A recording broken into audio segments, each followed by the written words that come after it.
Welcome everyone to another episode of Brino's World.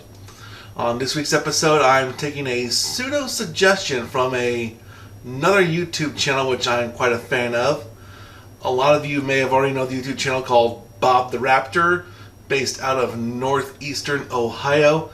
He and his compadre Joe do food reviews across northeastern Ohio, and they have live streams every week or so on Saturdays, which I'm a participant in regularly, so viewer of. But Joe is also a raptor, but he is a carnivore through and through, and had a bright idea to create a pizza based on all meat. Well, eventually he turned it into a sandwich, but he still had the idea to make an all meat pizza, or a mostly meat pizza, replacing the bread crust with, of course, meat. So guess who's going to try and do that? Yep, I'm going to do that. And it's going to start right here with this little 7-inch pizza crust, which has a little over half a pound of ground sirloin in it right now. I'm going to start the pizza by preheating this in my air fryer right there for just a little bit, about 5 minutes. I'm thinking at the max temperature of 400 degrees.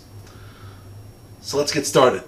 So you can see we're starting out with the pan inside the basket, which is inside the external basket. And like I said, I'm going to preheat this for about 5 minutes at 400 degrees just to get the meat to come together a little bit so the ingredients don't slip through it. Not that that'll be a problem but with the pan, but just a little extra layer of insurance. Plus, I really don't want the meat to be undercooked, which is always a bad thing. So let's begin.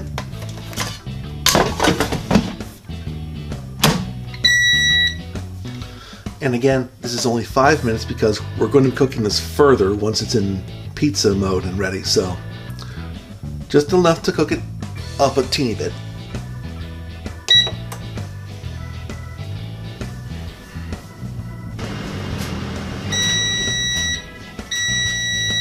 Not sure if you can tell from that angle, but it looks a little greasy on the top.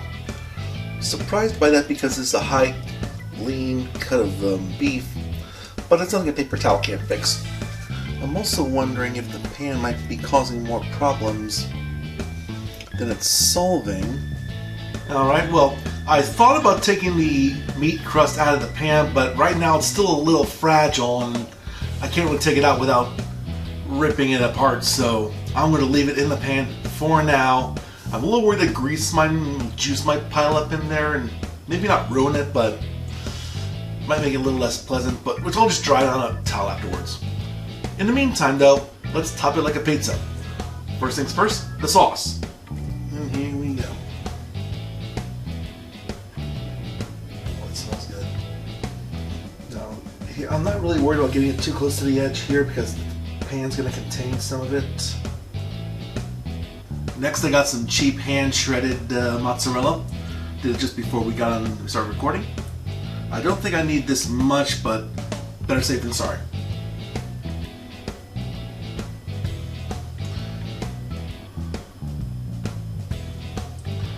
Alright, I think that's more than enough cheese. And lastly, the topping of pepperoni. Now I won't be shy about using the pepperonis here, so here we go.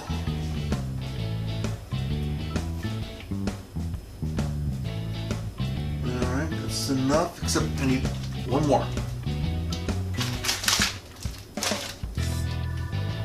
Perfect. Now I'm going to put this back in the air fryer and try to cook it completely. Now, right now I'm going to cook this pizza as is on 400 for maybe 10 minutes. That might be a little too much. Oh, you know what? I'll cook it for 8, check it after that, and add some more time if I need it.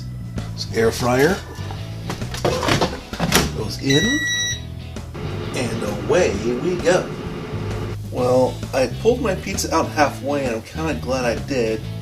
The air fryer has blown the pepperonis everywhere. So let's see if I can't fix this. Hot! Aye, that was a stupid idea. Alright, well, I'm going to try and put this back in the oven and back in the air fryer, see if that doesn't fix anything. I doubt it, but let's try anyway.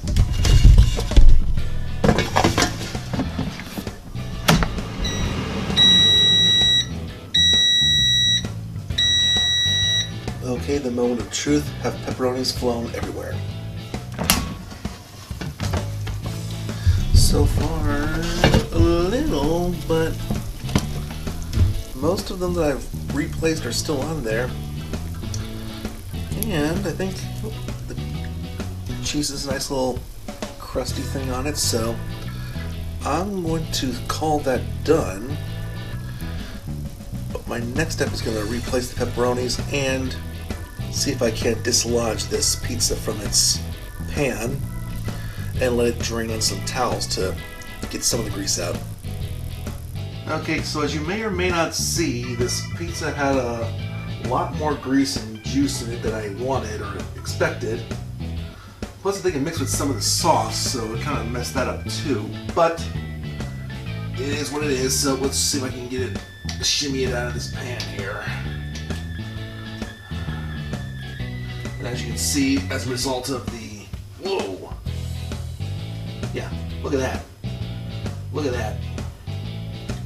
That's a lot of juice and grease. And believe it or not, there's actually even more of that stuff that I dumped into the sink behind me. Well, I'm gonna let the pizza drain on the towels for a little bit, and then we'll go to town on it. Okay, I think in hindsight, cooking the pizza in the little pizza crust pan in the air fryer was a terrible idea because it didn't give the juices and the grease anywhere to seep out of as it was cooking, and thus the handling it is pretty soggy. Anyway, all that's in the past, can't be undone. Let's see how this tastes. And I think this is going to be a job for the knife and the fork.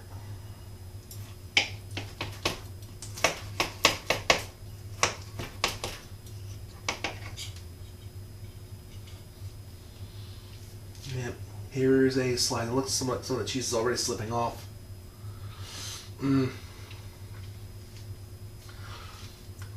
So there we are, but anyway, before this betrays me any further, here we go. Carnivore pizza attempt number 1. Here we go.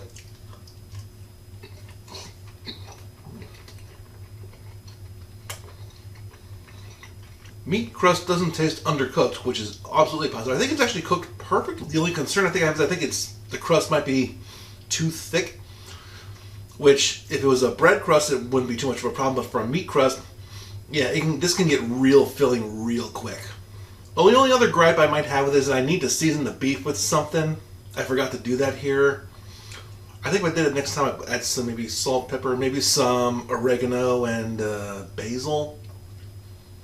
Some good Italian seasoning to go with a pizza like this. So, grease aside and juiciness issues aside, I think it's got some potential. It just needs some little fine tuning and we might have something. Let's try one more piece.